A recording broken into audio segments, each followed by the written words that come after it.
Hey, for those of you who already know who I am, what's up? For those of you who don't know who I am, my name is Gene Pearson. Nobody special. I'm just a local law enforcement officer here in Northeast Alabama. I'm a father of two, a husband, and this is not my forte. Videos, vlogs, podcasts, not really what I do, not really what I'm comfortable with. And God has been working in my life here lately over the past couple of months, and really working on me mentally and emotionally, spiritually, and just kind of bringing me back into His arms. I've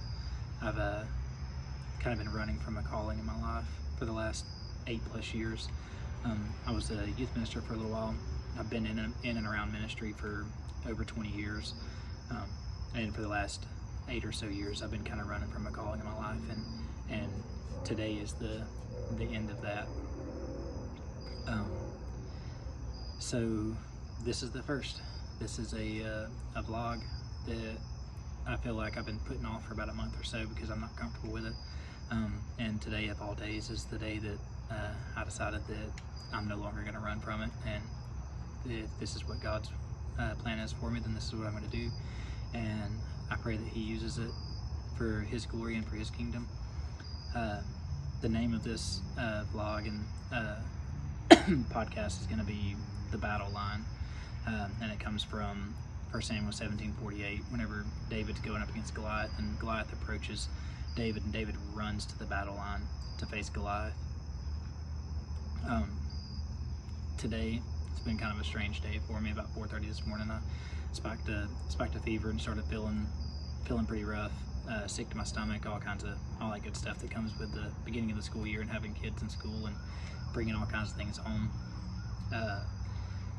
I worked last night, night shift, and came home, got in bed a little after 6 this morning, or almost 7 o'clock, after I got the kids ready for school and on the bus. And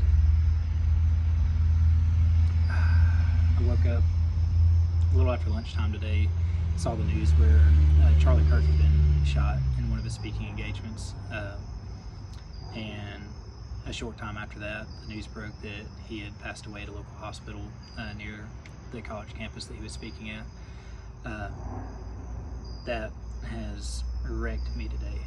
Charlie Kirk was no doubt a man of God. Charlie Kirk was a father who modeled himself after the biblical man, and he was not afraid to show that. He was not afraid to talk about it, and he put that out there on his platform that was essentially a political platform. He found a way to mesh together the gospel and his political platform, and was able to use that platform to glorify God and to spread the gospel and to touch many, many lives. And my heart goes out to his family, his friends, the people who worked for him, the people who looked up to him as an example of what a godly man was. My heart goes out to them, my prayers go out to them, and I pray that God just wraps them up and just loves on them.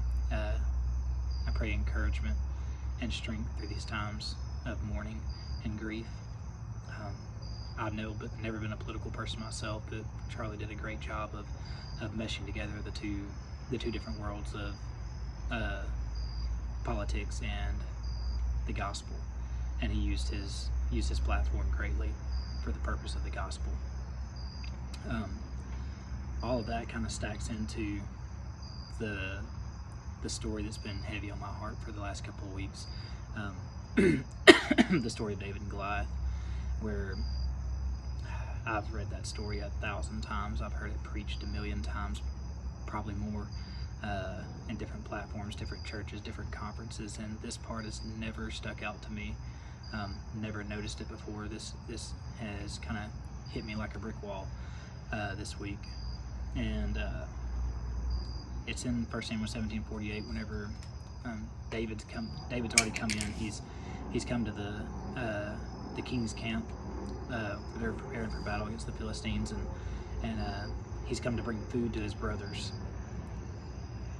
And he hears the men here's the men talking about this giant Goliath who's coming out and taunting them and just making fun of them, making fun of their God, and putting them down and challenging them pretty much daily to come out and face him. And all these grown men, they're supposed to be warriors, supposed to be fighters, are cowering in fear in their camp over one person, over one giant, even though they're the army of Israel. They are the Lord's people, the God of the universe's people, and they are cowering in fear in the camp. And David, a boy, a youth who watches after his father's sheep in a field, comes out, and Goliath comes out taunting him, and it just infuriates David. And he says, I will face that giant. I will face him. The Lord will deliver him into my hands today. And so David goes out. He gets some stones from the creek, and the part of the story that people like to focus on a lot, that there's a lot of in-depth different studies into, is why he got the stone, the number of stones he got from the creek. He goes out and he gets 5 stones. People go back and forth over why they like to speculate on why they think he got those 5 stones. That part doesn't stick out to me. That part doesn't really mean anything to me on the number of stones that he got. But David goes against Goliath, no armor, no sword, no shield, no spear. He goes with a sling and some stones in his pouch. And he goes out and challenges Goliath. This youth goes out and challenges Goliath, a man who's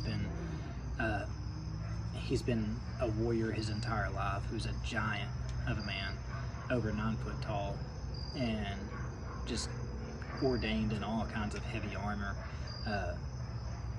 huge shield, huge spear, sword, helmet, the whole 9 yards. And this giant comes out and tries to taunt David, and David stands up to him, doesn't bat an eye, just starts trash talking Goliath.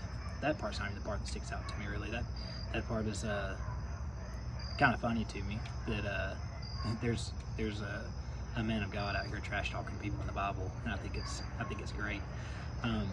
But the part that stuck out to me the most is when it says Goliath approached David. It says that David ran to the battle line. It doesn't say that he cautiously approached the battle line. It doesn't say that he hid and tried to sneak around behind and launch a sneak attack on Goliath because of the size difference or anything like that. David ran to that battle line and faced Goliath head on, because he went in the full faith and courage that no matter what that giant brought to the table, no matter what his weapons were, no matter how big his shield, no matter how hard his helmet, how heavy his breastplate, none of that mattered to David. He didn't care how much training Goliath had over how much training he had. David went out there in full faith and courage and God, and that God was bigger than anything that giant could bring to him. He was bigger, he was stronger, and that he was going to deliver Goliath to him that day. And it goes on, and we all know the end of the story for the most part, that David slings one stone, buries it into the head of Goliath. Goliath falls, and then David goes and takes Goliath's own sword, kills him with it, and cuts his head off. God delivered Goliath to David, regardless of all of the size difference, the training differences, all of those advantages that Goliath had over David didn't matter in the face of how big our God is. And coming back to today, Charlie Kirk was like one of those guys. Charlie Kirk ran to the battle line. He would face any giant that was in front of him in full faith and courage that God was going to deliver him in victory, one way or the other.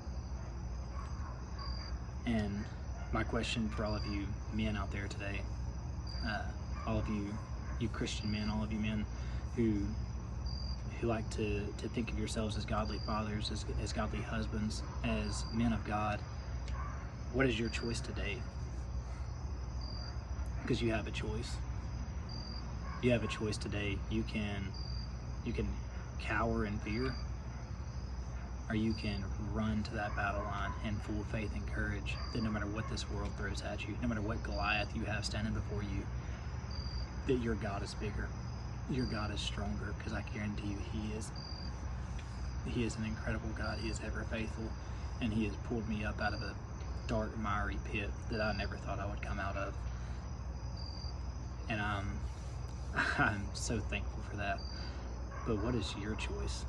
Are you going to be like the men, the warriors in the army who are cowering in their camp before the giant? Or are you going to be like David, who runs to that battle line in full faith and courage that he's going to be delivered in victory? The battle line's drawn. Today, the battle line is drawn. It's there. It's in front of you. So what is your choice? Cowardice or courage? Faith or fear? My choice today is running in full faith and courage to that battle line for my life, for my family, and for the gospel of Jesus Christ. John 16:33 says, is Jesus speaking to his disciples, and says, for I tell you these things so that in me you may have peace. In this world you're going to have trouble, but take heart, for I have overcome the world. That's Jesus looking at the men who have followed him, saying, hey, look guys, it's not going to be an easy road. You're going to have troubles. You're going to have hard times in this life. But take heart, because I've already defeated that. Those things stand no chance if your faith is in me. And that's been a favorite verse of mine for years and years, because it speaks multitudes. And it speaks into a multitude of different problems in our lives, because it guarantees us, hey, you're going to have troubles. It's not going to be easy. You're going to have hard times. But you can take heart knowing in full faith and courage that Jesus Christ has already won that battle for you. He's already defeated that Goliath. When he got up on that cross and he died for your sins and my sins, that sacrifice that I was so undeserving of, that by his grace alone, by his wounds, I am healed. And I am made perfect in the eyes of God. I do not claim to have lived a perfect life. I know I've screwed up a lot of things. I've messed up a lot of friendships. I've messed up a lot of relationships. But one thing I know is true, that because of Jesus Christ, I am a new man. And today I make the choice to run in full faith and courage towards that battle line and stand up for my family, stand up for my kids in a world that is full of Goliaths, looking to destroy them, looking to harm them. So today I ask, what is your choice? Courage or cowardice? Faith or fear? God bless.